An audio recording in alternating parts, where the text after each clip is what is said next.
நாட்டுக்கு பேராபத்து வெளிப்படுத்தியுள்ள சாணக்கியன். இலங்கையை திவாலாக்கியது ராஜபக்ஷ குடும்பமே, சந்திரிகா பகிரங்க குற்றச்சாட்டு. தமிழ் வேட்பாளர் என்பது சாத்தியமற்றது.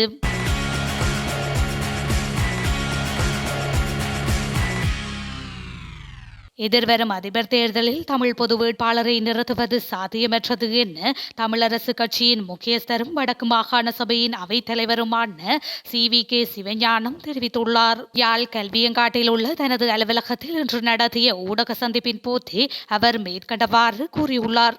அவர் மேலும் தெரிவித்ததாவது, எதிர்வரும் அதிபர் தேர்தலில் தமிழர் தரப்பில் பொது வேட்பாளர் ஒருவரை முன்னிறுத்த வேண்டும் என்பது தொடர்பாக பரவலாக பேசப்பட்டு வருகின்றது. இவ்விடயம் சம்பந்தமாக எங்களுடைய கட்சி இன்னமும் கலந்துரையாடி ஒரு முடிவுக்கு வரவில்லை. ஆனால் தனிப்பட்ட வகையில் என்னை பொறுத்தவரையில் இது எவ்வாறாயினும் நடைமுறை சாத்தியமாகாது. பொது வேட்பாளரை தேடி பிடிப்பதற்குள்ளேயே முரண்பாடு பல வந்து சேரும். ஏற்கனவே நிலைமைகள் அப்படித்தான் இருக்கின்றன. ஆகவே தனிப்பட்ட வகையில் என்னுடைய கருத்து என்னவெனில், பேரம் பேச வேண்டிய சூழ்நிலைக்கு ஒற்றுமையாக பலமாக நாங்கள் இருக்க வேண்டும். அந்த பலத்தோடு நாங்கள் பேரம் பேசலாம். ஆனால் ஒரு பொது வேட்பாளர் என்றால் ஏனைய வேட்பாளர்களோடு நாங்கள் சமநிலையில் நிற்கின்ற போது சில சமயங்களில் எங்களது பேரம் பேசும் பலம் குறைவாக இருக்கலாம், அல்லது அவர்கள் எங்களோடு பேரம் பேசாமலும் போகலாம். இவ்வாறான சூழல்களிலும் இருப்பதாலேயே என்னுடைய தனிப்பட்ட கருத்து, இது ஒரு பொது வேட்பாளரை தெரிவு செய்வதிலேயே முடங்கிவிடும் அல்லது சாத்தியமற்றதாக அமையும் என்று அவர் மேலும் குறிப்பிட்டுள்ளார். ஸ்ரீலங்கா அதிபர் தேர்தல் நெருங்கி வரும் காலத்தில் ராஜபக்சர்கள் விகாரைகளை சுற்றித் திரிந்தால் அது இந்த நாட்டுக்கு ஒரு ஆபத்தான நிலைமை என மட்டக்களப்பு மாவட்ட தமிழ் தேசிய கூட்டமைப்பின் நாடாளுமன்ற உறுப்பினர் ரா சாணக்கியன் தெரிவித்துள்ளார். மேலும் ஸ்ரீலங்காவில் அதிபர் தேர்தல் நடைபெற்றால் இந்த நாட்டின் அதிபரை தீர்மானிப்பவர்களாக தமிழர்கள் இருக்க வேண்டும் எனவும் அவர் கூறியுள்ளார். மட்டக்களப்பில் நேற்று மாலை ஊடகங்களுக்கு கருத்து தெரிவிக்கும் போது அவர் இதனை கூறியுள்ளார். இதன்போது கருத்து தெரிவித்த அவர், கிளிநொச்சிக்குள்ளேயே செல்ல முடியாத அமைச்சர் ஒருவரின் ஆதரவினை கொண்டு ஸ்ரீலங்கா அதிபர் தேர்தலில் ரணில் விக்ரமசிங்கே வெற்றி பெறுவார் என நினைத்தால் அது ஒரு சவாலான விடயம் என அவர் கூறியுள்ளார். ராஜபக்ஷ குடும்பத்தினரால் இலங்கை திவாலான நாடாக மாற்றப்பட்டதாக முன்னாள் அதிபர் சந்திரிகா குமாரதுங்க தெரிவித்துள்ளார். மக்களிடமிருந்து திருடாமல் நாடு திவாலாகி இருக்காது என்றும் அவர் கூறுகின்றார். ராஜபக்ஷ குடும்பம் நாட்டை திவாலாக்கியது என்று நாட்டின் உச்ச நீதிமன்றமும் கூறியுள்ளதாக அவர் மேலும் குறிப்பிட்டுள்ளார். ஒருமுறை தோற்கடிக்கப்பட்டு பின்னர் 69 லட்சம் வாக்குகளை பெற்று ஆட்சிக்கு வந்த ராஜபக்ஷ குடும்பம் நாட்டை சீரழித்ததாகவும் அவர் மேலும் குற்றம் சாட்டியுள்ளார். நாட்டில் விரைவான பொருளாதார வளர்ச்சியை ஏற்படுத்த அரசாங்கம் ஆரம்பித்துள்ள வேலை திட்டம் வெற்றியடைவதற்கு சட்ட முறைமையும் நவீனமயப்படுத்தப்பட வேண்டும் என அதிபர் ரணில் விக்ரமசிங்கே தெரிவித்துள்ளார். கண்டி மகாவலி ரீச் ஹோட்டலில் சட்டத்தரணிகளுடனான சந்திப்பிலேயே அவர் இவ்வாறு தெரிவித்துள்ளார். சீர்குலைந்துள்ள இலங்கையின் பொருளாதாரத்தை மீள கட்டியெழுப்புவதற்கான உடனடி தீர்வு சர்வதேச நாணய நிதியத்துடனான வேலை திட்டமே என தெரிவித்த ரணில், அதன் பயனை மக்களுக்கு வழங்கும் வகையில் சர்வதேச நாணய நிதியத்துடனான ஒப்பந்தத்தை சட்டமாக்க உள்ளதாக குறிப்பிட்டுள்ளார். அதேவேளை அனைத்து துறைகளும் நவீனமயப்படுத்தப்பட வேண்டும் என்பதற்காக புதிய சட்டமுறை ஒன்றை கொண்டுவரப்பட வேண்டும். அந்த செயற்பாடுகளுக்கு சட்டத்துறையில் உள்ள அனைவரினது ஆதரவை எதிர்பார்ப்பதாகவும் அவர் மேலும் வலியுறுத்தியுள்ளார்.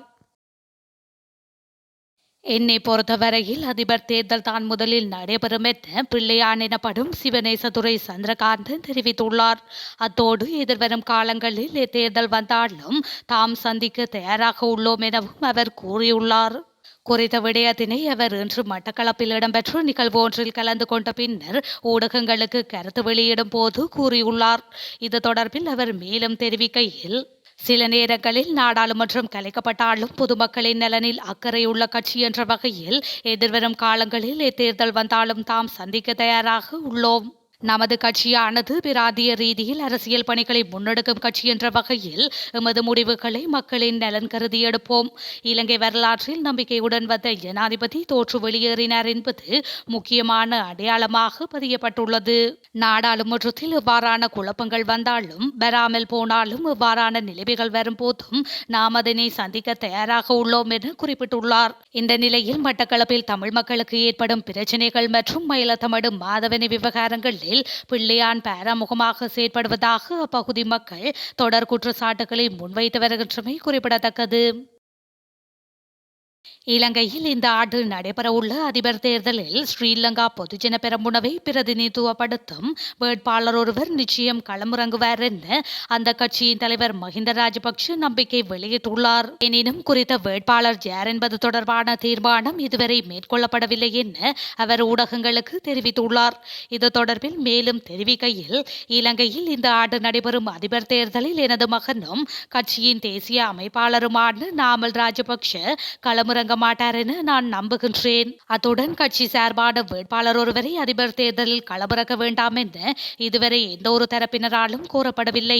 மேலும் கட்சியிலிருந்து விலகுவது மற்றும் தற்போதைய அரசாங்கத்துடன் இணைந்து கொள்வது தொடர்பான தீர்மானங்களை மேற்கொள்ள ஸ்ரீலங்கா பொதுஜன பெரமுனவின் உறுப்பினர்களுக்கு சுதந்திரம் உண்டு.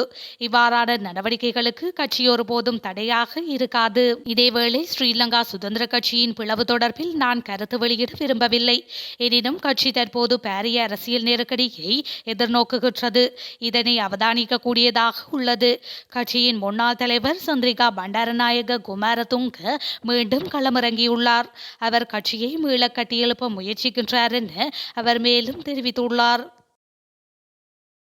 நாமல் ராஜபக்ஷ குழுவில் பாதி பேர் நாமலுக்கும் ரணிலுக்கும் ஆதரவு வழங்குவதாக சமூக வலைதளங்களில் தகவல்கள் பரவி வருகின்றன. கண்டியில் உள்ளூராட்சி நிறுவனங்களின் முன்னாள் பிரதிநிதிகளான நாமல் ராஜபக்ஷ குழுவில் பாதி பேர் ரணிலை சந்தித்த போது எதிர்வரும் ஸ்ரீலங்கா அதிபர் தேர்தலில் ரணில் விக்ரமசிங்கவிற்கு பூரண ஆதரவை வழங்க உள்ளதாக தெரிவித்துள்ளனர். நேற்று கண்டியில் இடம்பெற்ற கூட்டத்தின் போதே அந்த குழுவினர் இதனை கூறியுள்ளனர்.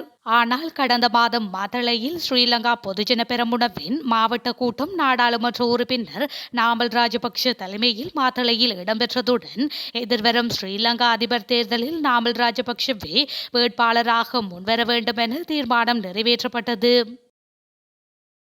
கண்டி கட்டம்பே தியகடனா தோட்டை விகாரையில் ஒருவர் தாக்கப்பட்டு மரத்தில் கட்டப்பட்டு உயிரிழந்த சம்பவம் தொடர்பில் விகாரையின் தலைவரான தேரர் உட்பட 2 கைது செய்யப்பட்டுள்ளதாக கண்டி தலைமையக போலீசார் தெரிவித்துள்ளனர். சம்பவத்தில் மெனிகினிய பிரதேசத்தை சேர்ந்த சமில சுதிர ரத்னநாயக்க என்ற முன்னாள் ராணுவ வீரரை இவ்வாறு உயிரிழந்துள்ளார். உயிரிழந்தவர் நேற்று முன்தினம் சந்தேகத்திற்கிடமான முறையில் ஆலய வளாகத்தினுள் பிரவேசித்த போது ஆலயத்தில் இருந்த சிலர் அவரை தாக்கி கைகால்களை கட்டி மரத்தில் கட்டி வைத்துள்ளனர். இந்த நிலையில் உயிரிழந்த நபரை கொடூரமாக தாக்கி மரத்தில் கட்டி வைத்து போலீசாருக்கு அறிவிக்கவில்லையா மற்றும் அவர் சிகிச்சைக்காக மருத்துவமனை அழைத்து செல்லப்பட்டாரா என்பது தொடர்பில் போலீசார் விசாரணைகளை மேற்கொண்டு வருவதாக தெரிவிக்கப்பட்டுள்ளது.